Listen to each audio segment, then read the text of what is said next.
Pour la Côte d'Ivoire, nous Africains de l'Ouest pouvons affirmer honnêtement que c'est l'un des pays les plus riches de l'espace UEMOA par sa position côtière, sa position de première mondiale en production et exportation de cacao, de troisième mondiale en café, sans oublier toutes ces richesses minières, énergétiques et forestières dont dispose ce pays. Nous pouvons également affirmer que la Côte d'Ivoire est le pays qui pèse le plus dans la balance de la BCEAO, cette banque centrale des États de l'Afrique de l'Ouest mise en place par la France et qui par le franc CFA contrôle les économies de nos pays. La richesse même de la Côte d'Ivoire explique et justifie le fait que ce soit le pays africain qui compte plus de ressortissants français qui y vivent et y développent des activités économiques diverses très bénéfiques pour eux. Concernant la crise ivoirienne, sans trop rentrer dans les détails de la guerre qui débuta le 19 septembre 2002 et qui va accoucher des plus graves drames qu'a connu la Côte d'Ivoire jusqu'à ce jour, nous y dressons un simple tableau que voici. La licorne est présente en Côte d'Ivoire et dispose de son effectif l'un des plus élevés en Afrique.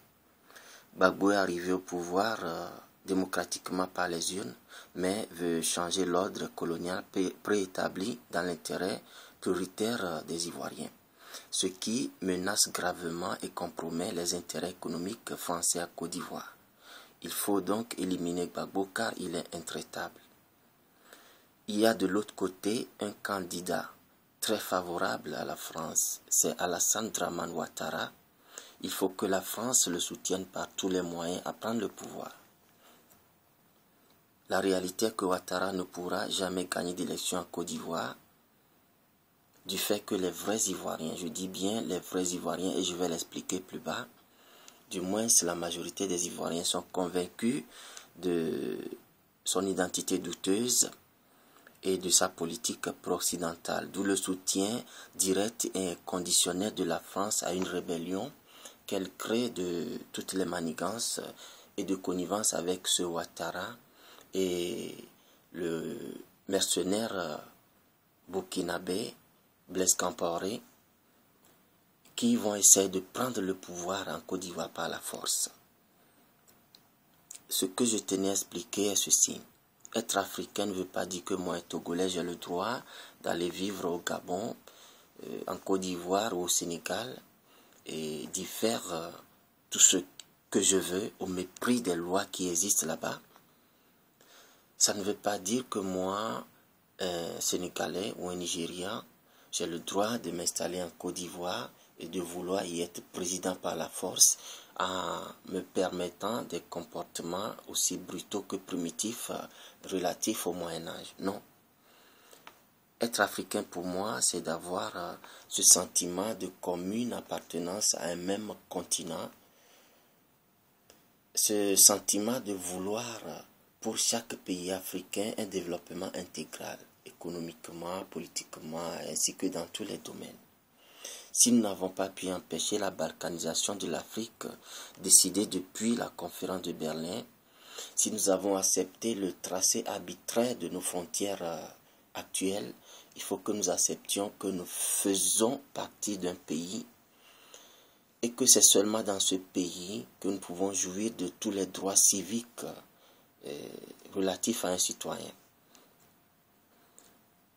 Pour suivre, je dirais que Ouattara attaque la Côte d'Ivoire avec sa rébellion qui échoue lamentablement et subit un revers et une défaite irréversible. Vu la détermination du grand peuple ivoirien et de l'armée derrière la démocratie et de l'homme qu'il incarne, Laurent Gbagbo.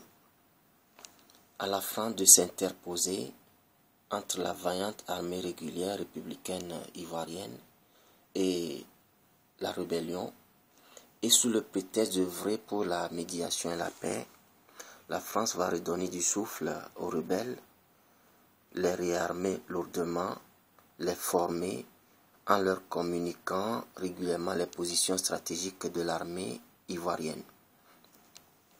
Nul de nous n'ignore tous les crimes tous azimuts commis par ces brutaux et sauvages rebelles désorganisés et pas vraiment instruits à l'art et aux règles humanitaires de la guerre dans les zones qu'ils occupent. Et pour affaiblir l'armée ivoirienne, la France se saisit du prétexte des 9 soldats français tués en Côte d'Ivoire pour attaquer et détruire toute l'aviation de guerre ivoirienne. Nous savons que ces 9 soldats français ont été tués par des mercenaires biélorusses qui ont été retrouvés par la suite au Togo, arrêtés au Togo, mais la France secrètement avait ordonné leur libération. Il ne faut pas dire plus pour que nous comprenions que la France même a ordonné cette tuerie des 9 soldats français pour trouver le prétexte de détruire l'aviation ivoirienne, de sorte à donner un avantage technique et logistique aux rebelles. Tout compte fait, Gbagbo n'a gouverné que pendant 2 ans. Il était président légitime et légal de Côte d'Ivoire lorsque le pays était attaqué. En tant que premier garant de l'intégrité territoriale des citoyens, il fait quoi? Il doit protéger son pays et les citoyens. Il avait tous les droits et autorités légaux pour mater cette rébellion, mais en lieu et place de cela, c'est une association de ces sales personnes de la rébellion au pouvoir que lui impose la France et sa bande de complices arbitrairement et abusivement appelée communauté internationale.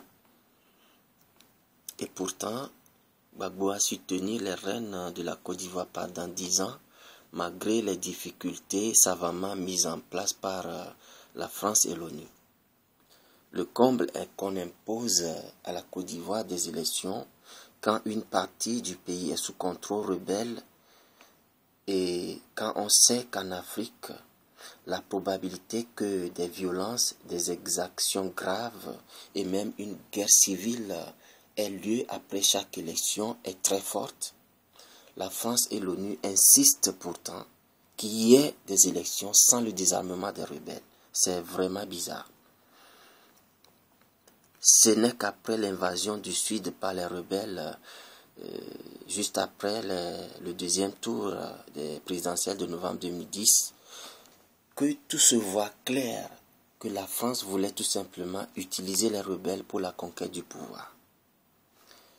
Gbagbo est pourtant réélu en 2010 et réglementairement proclamé vainqueur et investi par la Cour constitutionnelle.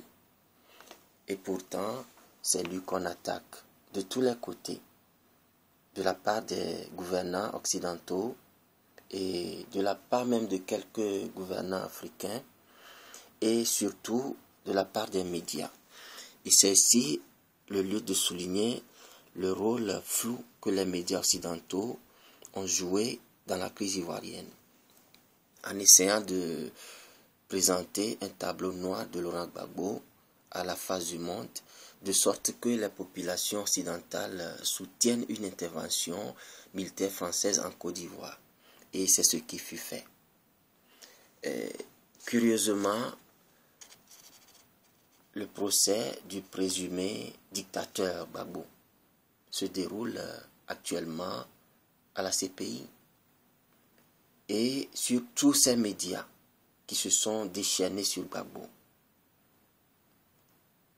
aucun ne fait même pas un bref résumé du procès de leur présumé criminel.